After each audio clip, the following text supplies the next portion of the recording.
Well, on the panel show, we're happy to be bringing you down the track, but we couldn't be happier about the fact that Rachelle Splatt is back in drag racing and going down the track. Oh, welcome back. Thank you. Had a fantastic day yesterday. Feel good, so we're happy to be back. The AC Delco East Coast Thunder is going to stick in your mind for one thing, obviously, the first 300. Yes, it's been a long time coming. So I ran the first 300 in the world for a female 23 years ago, I think it was, or around about that. And so, yeah, I've been chasing it for a while here in Australia, and to finally do it now, it was, I definitely had tears down at the top end, and yeah, just lots of emotion, and it's definitely, you know, something that I was chasing for a long time, and I'm glad that I've finally achieved it. And you know, the guys have worked so hard all week and all weekend, and you know, obviously I really owe it to them as well. So yeah, they did a great job, and you know, we finally got there. I mean, it's clearly been a massive effort. 18 months ago, it was probably an idea, and you didn't own a part, I would suggest.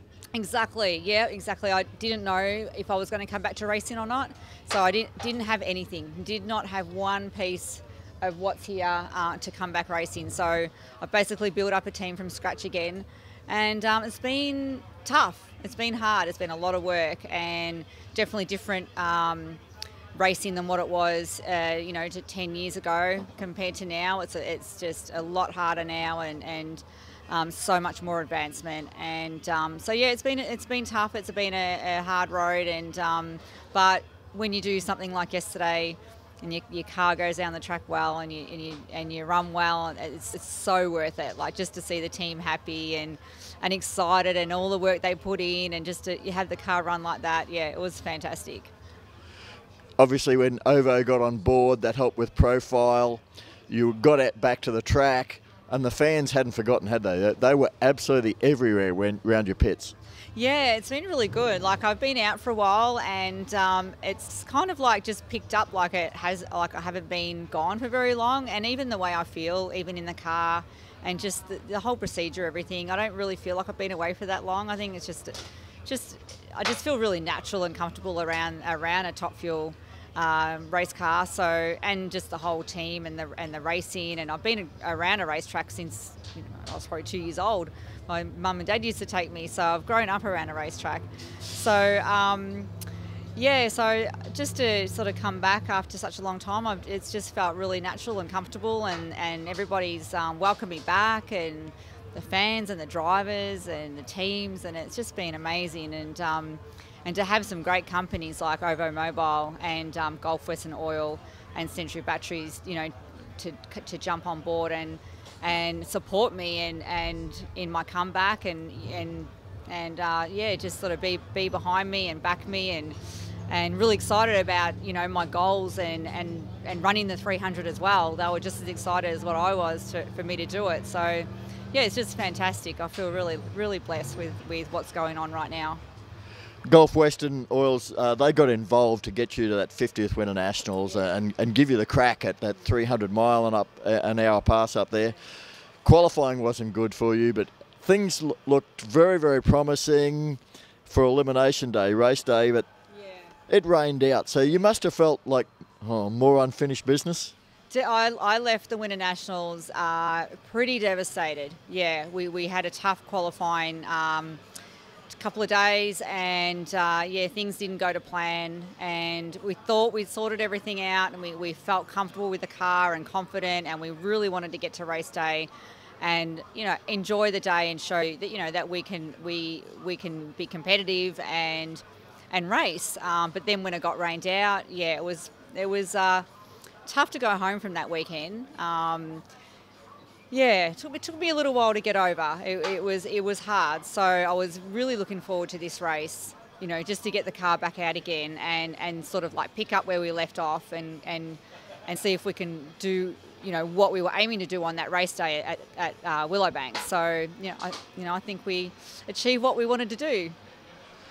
Obviously, the positive out of the Willowbank event was it was the Gulf Western Winter Nationals, and there's always massive crowds there for that one. And the exposure you were able to generate for Gulf Western Oils was enormous because, once again, the fans, they just wanted to know everything that Rachelle was doing back in Top Fuel. Yeah, it was a fantastic event. Leading up to there was a huge crowds, which is amazing to see. It's just to be on the start line in your car and to see that many people, you know, in the grandstands. It's just amazing. It's just so, just it's just a fantastic feeling. Just to see people enjoy drag racing so much and really get behind it. So yeah, it's. Well, the boys got a lot of work to do because we've still got a race meeting to run, and you've got a AC Delco East Coast Thunder event to try and win. Yes.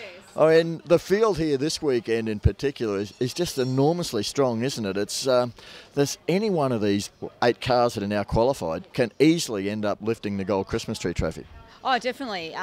Coming into this race, yes, we just knew that we were kind of the underdog, you know, and we're just new at this, and there's so many competitive teams that, you know, in the field, and didn't know where, you know, even if we would qualify, you know, obviously, you know, you just don't know what's going to happen, and we were coming off the Winter Nationals, and but yeah, just to be in a field that we're in, and we're qualified, and yeah, the competition's tough, and you know, it's definitely going to be a tough race day, but anything can happen, you know, out there on the track. You know, you can never guarantee that these cars are going to go from A to B. You know, anything can happen in between. So, you know, everybody's in for a good chance to win, and yeah, it's going to be a fantastic day. As you said before, you were a trailblazer, first woman in the world to run 300 mile an hour, and the only one of the 16 300 mile an hour club. Women in drag racing were a little bit rare then. What's it feel like now? There's 8 drivers going to the line in eliminations, and you're one of 3 girls. Does it feel good to have the young ones around you? I just think it's good just having more women around. You know, I think it's fantastic. Like, I've really enjoyed being with the girls and us getting together and, you know, getting photos and taking selfies with each other, and, you know, just to see, yeah, you know, when I first started, yeah, there wasn't very many women, and for a long time. So, but now, yeah, they're just all filtering through, and it's just fantastic to see. So I'm really enjoying being here with the 2 other girls, yeah.